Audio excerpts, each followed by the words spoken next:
को डिस्ट्रॉय कर देती है। तो ये दो इसकी अलग 10 महीने के बाद इसकी असेसमेंट होनी चाहिए।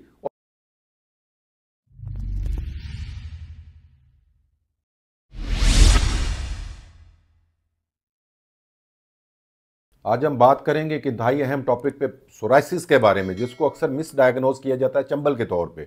और इवन मीडिया में भी बहुत सी वीडियोस मैं देख रहा हूँ जहाँ पे चंबल और सोराइसिस को मदगम कर दिया जाता है। और हालांकि ये टोटली डिफरेंट बीमारियाँ हैं, टोटली डिफरेंट आउटकम है और उसको समझना इंतहाई ज़रूरी है। अभी एक वीडियो में मैंने एक भाई को देखा कि वो मेरे से पूछ रहे हैं कि मैंने सोराइसिस हुआ है और मैं साथ इट्राकोनाजोल कैप्सूल्स खा रहा हूँ, दैट मीन्स कि एंटी फंगल ट्रीटमेंट भी वो साथ ले रहा है, हालांकि इसका कोई दूर दूर का ताल्लुक नहीं है। तो सोराइसिस बेसिकली एक ऐसी बीमारी है जिसमें बहुत से आपके छिलके उतरने शुरू हो जाते हैं बॉडी के। ये बच्चों में भी होती है, बड़ों में भी होती है। इसकी अगर स्टैट्स पे बात करें, ये 2 से 3% पॉपुलेशन को अफेक्ट करती है। और इसमें जनरली इसका ट्रेंड ये होता है कि ये 15-16 साल से 25 साल की एज में होती है, या फिर जाकर के 55 से लेकर के 65 ईयर के। तो इसमें टाइप 1 और टाइप 2 भी हम समटाइम इसको कह देते हैं। इसकी इनहेरिटेंस जो है वो 68% है, इसके स्टैट्स जो हैं, यानी काफ़ी ज़्यादा चांसेस होते हैं अगर माँ बाप में सोराइसिस है तो ये आगे चले जाएगी। अब सोराइसिस इसकी कई टाइप्स हैं। तो जनरली स्पीकिंग जो है वो प्लाक सोराइसिस ज़्यादा कॉमन है, जिसमें बड़े बड़े प्लाक्स बनते हैं, वहाँ पे छिलके उतर रहे होते हैं और वो इस तरह से लग रहा होता है जैसे इंसान को फंगस या ददरी जिसको हम कहते हैं वो हो, हालांकि वो ये नहीं होता।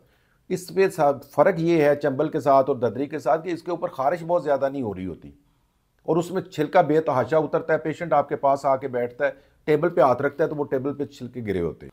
सेकेंडली, इसमें जब पेशेंट को इचिंग, ज़्यादा छिलका हो जाएगा तो फिर इचिंग होती है और उसके नीचे ब्लीडिंग होना शुरू हो जाएगी। ये नीचे एरिथीमा होता है या बहुत ज़्यादा डायलेटेड ब्लड वेसल्स हैं जो इस बीमारी के करैक्टर का एक हिस्सा है। तो इसमें स्किन जो जनरली हमारी 28 दिन में जो सेल मैच्योर होकर गिरता है, तो इसमें जनरली वो 3 से 4 दिन में गिर रहा होता है। और इसके साथ विटामिन डी की डेफिशिएंसी भी पैदा हो रही होती है, जिसकी वजह से जिस्म में दर्दें भी रहना शुरू हो जाती हैं। तो ये प्लाक्स जो है वो सर पे भी बन सकते हैं, कमर पे ज़्यादा बनते हैं, घुटनों पे बनेंगे, कोहनियों पे बनेंगे, बैक साइड पे। सेकंड किस्म जो है, जो बहुत खौफनाक किस्म है, वो इरिथ्रोडर्मिक है।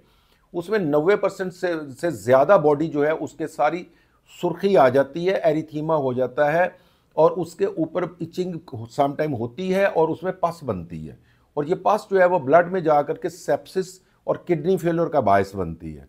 और इसी तरह से चूंकि एरिथीमा बहुत ज़्यादा, खून की नालियां, ब्लड वेसल डायलेट हो जाती हैं, हार्ट को ज़्यादा पंप करना पड़ता है, तो उससे कार्डियक आउटपुट फेलियर होती है। ये खतरनाक किस्म है। और उसके बाद एक गट्टेट सोराइसिस है जो कि बच्चों में अक्सर पाई जाती है और अक्सर स्ट्रेप्टोकोकल इन्फेक्शन जो गले में बच्चे का होती है उसके रिस्पॉन्स के तौर पे इम्यूनिटी पैदा करती है। एक इसकी किस्म है फ्लेक्सुरल, उसको कहते हैं, क्योंकि जनरली ये फेस पे, बाजुओं के अंदर वाली साइड पे, एक्जिला में यानी अंडर आर्म में, ग्राइंस में और हाथों के अंदर या पाँव की तलियों में ये जनरली नहीं जाती, लेकिन जो फ्लेक्सुरल होती है वो इन एरियाज में जाती है। तो ये टोटल इसकी 4 किस्में हैं। अब आते हैं जी कि इसको तशखीस जो है, इसके लिए मुख्तलिफ टेस्ट डॉक्टर करवाता है और एक्सपीरियंस सबसे बड़ा टेस्ट है। और इसकी जो कॉम्प्लिकेशंस हैं उसमें आमतौर पे जो आर्थराइटिस है, जोड़ों के अंदर सोराइसिस का चला जाना, जोड़ों को डिस्ट्रॉय करना, जोड़ों की दर्दें शुरू करना, वो बहुत कॉमन है। उसके बाद सेकंड नंबर पे नेल्स को डिस्ट्रॉय कर देती है। तो ये 2 इसकी अलग से कॉम्प्लिकेशन है। और जो इरिथ्रोडर्मिक है, जैसे मैंने गुजारिश की कि उसमें बहुत सारा प्रॉब्लम आ जाता है, किडनीज में भी, हार्ट में भी। इसके ट्रीटमेंट में जनरली हमें क्या करना है, तो ट्रीटमेंट डिपेंड करता है कि माइल्ड है। अगर माइल्ड है तो विटामिन ए के डेरिवेटिव्स होते हैं वो दिए जाते हैं और उसके साथ स्टीरॉयड दिए जाते हैं। और स्टीरॉयड के साथ आम तौर पे सैलिसिलिक एसिड 1% या 2% जो है वो मिक्स करके दिया जाता है। टार एप्लीकेशंस होते हैं, टार शैम्पूज होते हैं, टार सोप्स होते हैं, उससे ये जो थिकनेस होती है, इसके जो सेल्स ज़्यादा टर्नओवर होती है, तो टार का करेक्टर है कि वो टर्नओवर को कम करती है, तो छिलका कम बनता है। तो टार जो है वो ज़रूरी, वो बहुत एक इम्पॉर्टेंट फैक्टर है, इम्पॉर्टेंट ट्रीटमेंट है। विटामिन ए के डेरिवेटिव है लाइक एसीट्रेटिन है, ये ओरली कैप्सूल की शक्ल में आता है, ये 1 या 2 दिए जा सकते हैं। फिर एक इंतहाई अहम जो मेडिसिन है जो सीवियर सोराइसिस में हम देते हैं वो मीथोट्रेक्सेट है। ये एक एंटी कैंसर ड्रग है और इसको बहुत एहतियात से देना होता है। और इसके देने से पहले लिवर फंक्शन टेस्ट और सीबीसी जो है वो जनरली, और किडनी का स्टेटस जो है ये लाजमी करवाना चाहिए। और जब ये दी जा रही होती है तो भी हर 3 महीने के बाद इसकी असेसमेंट होनी चाहिए। और मीथोट्रेक्सेट की जो टोटल अकोमोलेटिव डोज है वो 2 ग्राम से ऊपर यानी एक स्पेल में आप नहीं दे सकते। उसके बाद एप्रीमिलास जो है वो एक नई दवाई है जो कि मॉडरेट टू सीवियर सोराइसिस के अंदर जी जाती है। तो ये एक नई दवाई है, कुछ थोड़ी कॉस्टली है, लेकिन पाकिस्तान में अब अल्हम्दुलिल्लाह अवेलेबल है, पहले नहीं थी।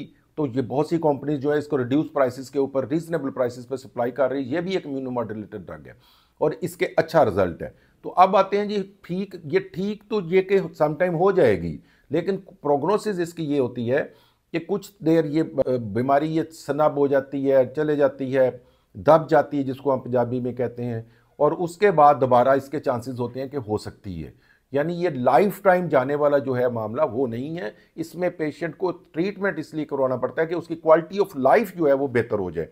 और सेकेंडली जो कॉम्प्लिकेशंस हैं, लाइक उसके नेल्स खराब होने हैं, जोड़ खराब होते हैं, समटाइम पस पड़ जाती है, सेप्सिस हो जाता है, कार्डियक फेलियर तक चला जाता है मामला, जैसे एरिथ्रोडर्मिक में जाता है। इन कॉम्प्लिकेशन से वो इंसान अपनी जान बचा सके। Thank you very much for watching. मेरा यूट्यूब चैनल ज़रूर ज्वाइन कीजिएगा for informative videos. Bell icon को ज़रूर हिट कीजिएगा ताकि तमाम इन्फॉर्मेटिव वीडियो आपको इन टाइम मिलती रहे। Thank you again.